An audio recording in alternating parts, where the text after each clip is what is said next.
Kanong ba Shillong Shen kan sasaki ya ka jingwan yuk jat jong ki nong su bat nong penwan dore ki riam bapau nam hagari India ki bani shimenta ha ka Shillong Fashion Week ar hajar khatsan ka ban ne sansngi bat ka Pynlong han Nehu Convocational Hall Shillong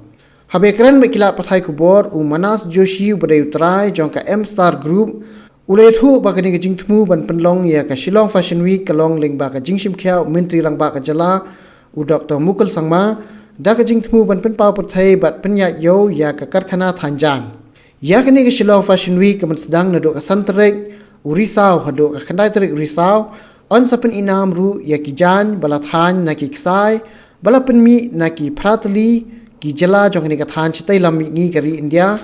lingba ka jing krisyan jong ka tanat sericulture. Hakini ka tamasa pen iriam on sakhiru ya ka jingwan ki khat saungut ki nong so jan ba pau nam ni ki designer na keleng ki jala kani ka than chatai lammi ngi nalor kini oni shementaru tagi thai bhabriyo ki bana gari India ki bakan thop ya ka rewati chetri kabalayo rong ha ka top 10 jong ka femina miss India ka ban lam khmat ya ki nyop khandai ngot ki thai bhabriyo ha ka jingya haloran san ka ba jarong shispa sa phoput ka balashna karpang Shillong Fashion Week will be an entire 5 days of event, which means a 5-day fashion show for the state of Meghalaya and for the state capital of Shillong.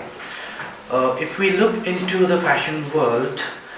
it gives me a pleasure to say that not many of the fashion houses also take up a 5-day event. A complete 5-day of fashion event is something which does not happen. We are the ones who have taken the risk this time, and we are sure that this will change the trend of fashion that is there in the Northeast.